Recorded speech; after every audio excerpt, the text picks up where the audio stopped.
दादी के हाथों का जादू और खुशबू से महकता घर, माँ की मुस्कुराहट और खाने की सुगंध। MDH गरम मसाला, क्योंकि हर रिश्ता है स्वाद से जुड़ा।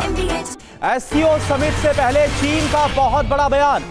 भारत और चीन में कई मुद्दों पर सहमति बनी। चीन की तरफ से कहा गया सीमा से जुड़े कई विवादों पर सहमति बनी है। चीन का यह बयान चीन के रक्षा मंत्रालय के प्रवक्ता की तरफ से बयान जारी किया गया। 24वें राउंड की बातचीत में बनी सहमति। चीनी रक्षा मंत्रालय की तरफ से यह बयान जापान दौरे के बाद 31 अगस्त को SCO समिट में प्रधानमंत्री शामिल होने के लिए चीन पहुंच जाएंगे। अभी फिलहाल प्रधानमंत्री 2 दिन के जापान दौरे पर आज टोक्यो पहुंच गए हैं। वहां की तस्वीरें भी लगातार हम आपको दिखा रहे हैं।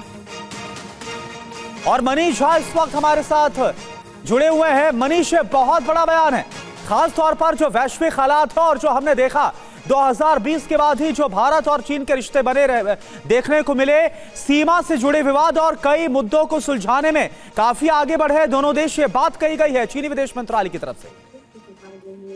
देखिए करुणा, दरअसल प्रधानमंत्री नरेंद्र मोदी जापान से कल चीन पहुंचेंगे और उससे ठीक पहले चीन के रक्षा मंत्रालय की तरफ से आधिकारिक तौर पर ये बात कही गई है, जिसमें पिछले हफ्ते जब चीन के विदेश मंत्री दिल्ली आए थे और उनकी यहाँ राष्ट्रीय सुरक्षा सलाहकार अजीत डोभाल के साथ SR लेवल की बातचीत हुई थी और जिसमें दोनों देशों ने ये तय किया था कि सीमा पर शांति और स्थिरता को बनाए रखते हुए कैसे दोनों देश अपने संबंधों को मजबूती से आगे बढ़ाएंगे।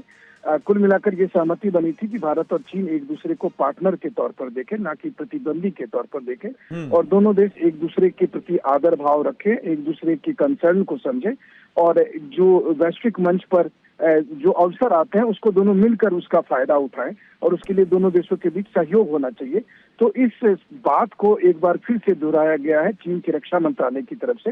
लेकिन टाइमिंग इसलिए बेहद खास है क्योंकि ठीक है जब कल प्रधानमंत्री नरेंद्र मोदी चीन पहुंचेंगे उससे पहले चीन के रक्षा मंत्रालय की तरफ से इस बयान को देकर ये बताया गया है कि चीन प्रधानमंत्री नरेंद्र मोदी के दौरे को बिल्कुल दोनों देशों के रिश्तों में और ज्यादा गर्माहट लाने के लिहाज से और रिश्ते और बेहतर करने के लिहाज से ये चीन के विदेश मंत्रालय का बहुत बड़ा बयान है प्रधानमंत्री के चीन पहुंचने से पहले। बहुत बहुत शुक्रिया आपका इस पूरी जानकारी के लिए मनीष। दादी के हाथों का जादू और खुशबू से महकता घर, माँ की मुस्कुराहट और खाने की सुगंध। MDH गरम मसाला, क्योंकि हर रिश्ता है स्वाद से जुड़ा।